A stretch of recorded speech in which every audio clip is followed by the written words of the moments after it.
श्री राम प्यारे भक्तों, याद रखिए श्री मक्खनलाल महाराज जी हमारे चैनल को ध्यान कीजिए। चलो विष्णु धाम मक्खनलाल महाराज जी। प्राणी समस्त जीवन को यूं ही बर्बाद कर रहा है। छल कपट ईर्षा दोष को दृष्टि में सारा जीवन आपका यूं ही समाप्त हो रहा है। इसीलिए सत्यम सुमम सुंदरम, सत्य में मन लगाइए और परमात्मा की संसार में ज्योति जलाइए। सनातन धर्म का प्रचार कीजिए, सनातन में मिल के रहिए। सनातन ही हमारा मूल धर्म है। केवल नीच प्राणी की संगत करना यह मानव तेरा कोई धर्म नहीं है। नीच पांच अवदेत खगेसा और रहन बुद्ध को तेज लवलेसा। जब प्राणी नीच कर्म पर पैर देता है तो तनक भी बुद्धि में किसी प्रकार का कोई लवलेश नहीं रहता है। इस प्रकार से सत्य विचार बात विचार सके।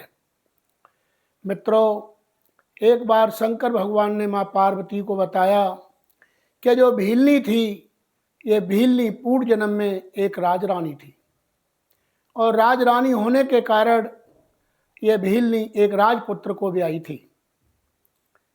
ये राजपुत्र बड़ा धर्मात्मा होने के भी कारण, राजा होने के भी कारण इसके मन में पाप आते जाते रहते थे।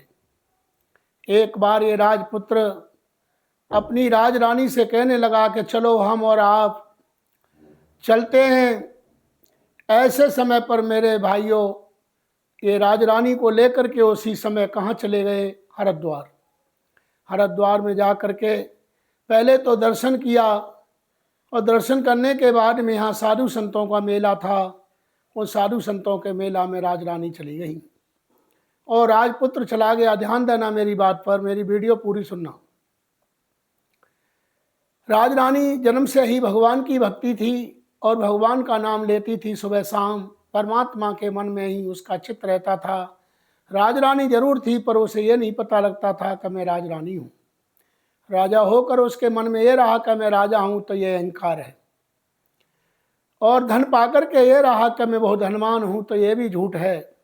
ज्ञानी पाकर के कहा कि मैं बहुत बड़ा ज्ञानी हूँ, ये भी झूठ है। परमात्मा ही सर्वज्ञ है, हम तो अल्पज्ञ हैं। इसीलिए राजरानी ने हाथ जोड़कर पति से कहा कि हे पतिदेव, इन संतों में के बीच में मैं कुछ भगवान का हरि कीर्तन कर आऊँ। राजपुत्र कहने लगा, कहाँ ये फकीर महात्मा, उनके साथ तुम जाओगी? कहाँ मैं राजा तुम राजरानी? उनकी बड़ी इच्छा थी कि मैं संतों के अंदर जाऊं, क्योंकि संतों से बढ़कर के दुनिया में कोई चीज़ नहीं होती है। संतों का मेला ही संसार में भवसागर से पार करने वाला होता है। वही राजरानी संतों में जा कर के नाच गाना करने लगी और नाच गाना करके भगवान की भक्ति में पूर्ण तरह से मगन हो गई। और जब पूर्ण तरह से मगन हो गई, उस समय राजरानी वहाँ से निकल के आई। तब राजपुत्र कहने लगा कि हे राजरानी, आज तूने मेरी बात को खराब कर दिया। महात्मा फकीरों में नाच गाना तूने किया जो राजरानी थी। ये बात सुन करके उसी समय एक चांटा मार दिया। राजरानी ने कुछ नहीं कहा और राजरानी उसी समय बोली कि चलो पतिदेव अब गंगा नहाएंगे। हरिद्वार की गंगा में जा करके हाथ पकड़ करके राजरानी उसी में नहाने लगी और जैसे ही डूबक लगाई और डूबक लगा करके ऊपर आई, तब राजरानी ने कहा कि हे पतिदेव, हे परमात्मा, हे नारायण भगवान, हे मेरे गुरुदेव, मुझे नीच प्राणी के संग मेरा जन्म मत देना, नीच घर में जन्म दे देना। ये कह करके राजरानी ने डूबक लगाई और हाथ छोड़ करके उसी गंगा में समाप्त हो गई। मेरे भक्तों, वही राजरानी मरने के बाद में जा करके भीलनी बनी। मेरे भक्तों, प्राणी को भले ही नीच घर में जन्म प्राप्त हो जाए, केवल नीच आदमी के साथ की संगत नहीं करनी चाहिए। और जो प्राणी नीच प्राणी के साथ रहता है, इसका कर्म गंदा है। ऐसे के साथ में रहेगा तो उसके एक जन्म नहीं कई जन्म बिगड़ जाएंगे। मेरे मित्रों, इसीलिए मैंने अभी आपको बताया कि नीच पाँव देत खगेसा, रहन बुद्ध को तेज लवलेसा। इसीलिए नीच प्राणी की संगत बिल्कुल मत कीजिए। अच्छे लोगों की संगत कीजिए, साधु संतों की संगत कीजिए, बुजुर्गों के पास बैठिए। ये हमारा इस प्रकार से ग्रंथों ने हमको समझाया है। मेरे भक्तों, मेरी बात पर ध्यान देना। नीच प्राणी के साथ में जाने से हमारा भविष्य बिगड़ता है, इसीलिए नीच प्राणी के साथ हमें बिल्कुल नहीं रहना है।